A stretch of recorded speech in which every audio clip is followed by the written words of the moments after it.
where Kamala Harris, I mean, every single lie she told, there's no way anybody can defend this crap. Nobody can defend this. Let's go. Gentlemen, I had to do it. I don't need to talk much. Let's put it on display. At the debate, they talked about gun buyback. I got every lie on here. You can see it at the top of the screen. Gun buyback. I'm going to let it roll. Roll the flip. Tim Walz and I are both gun owners. We're not taking anybody's guns away, so stop with the continuous lying about this stuff. Okay. The moderator didn't fact check her. So we did.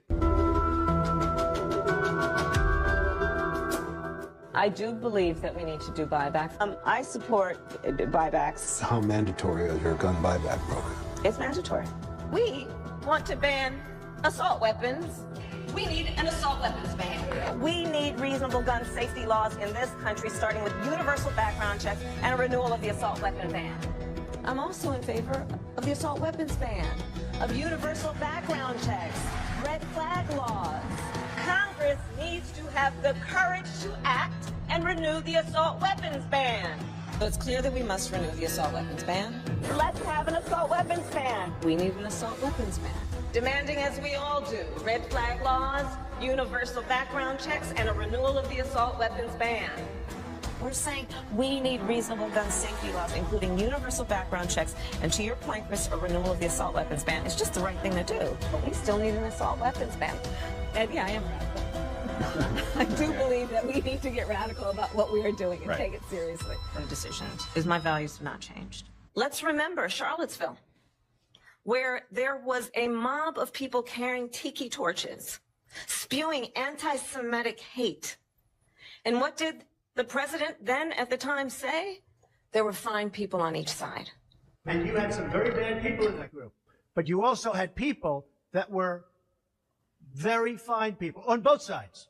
You had people in that group, and you had people, and I'm not talking about the neo-Nazis and the white nationalists, because they should be condemned totally.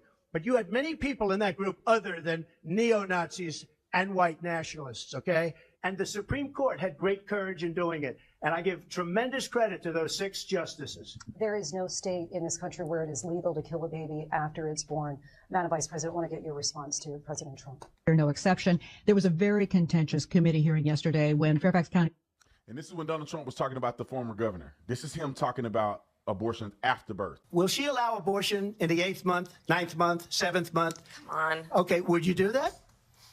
Why don't you ask her that question? Why don't you answer the question? Would you because veto? under Roe v. Answer Wade, the question. Would you veto? you could do abortions in the 7th month, the 8th month, the 9th month, and probably after birth. Just look at the former governor of Virginia. The governor of Virginia said we put the baby aside and then we determine what we want to do with the baby. Delegate Kathy Tran made her case for lifting restrictions on 3rd trimester abortions as well as other restrictions now in place. And she was pressed by a Republican delegate about whether her bill would permit an abortion even as a woman is essentially dilating, ready to give birth. And she answered that it would permit an abortion at that stage of labor. Do you support her measure and explain her answer? Yeah, and I wasn't there, Julie, and I certainly can't speak for Delegate Tran, but I would tell you first thing I would say, this is why decisions such as this should be made by providers, physicians, and the mothers and fathers that are involved. There are, when we talk about 3rd trimester abortions, these are done with the consent of obviously the mother, with the consent of the physicians, more than one physician, by the way. And it's done in cases where there may be severe deformities, there may be a fetus that's non-viable.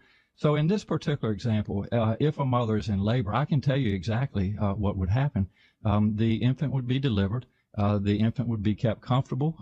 The infant would be resuscitated if that's what the mother and the family desired. And then a discussion would ensue between the physicians and the mother. So I think this was really blown out of proportion. But again, we want the government not to be involved in these types of decisions. We want the decision to be made by the mothers and their providers. And this is why, Julie, that legislators, most of whom are men, by the way, shouldn't be telling a woman what she should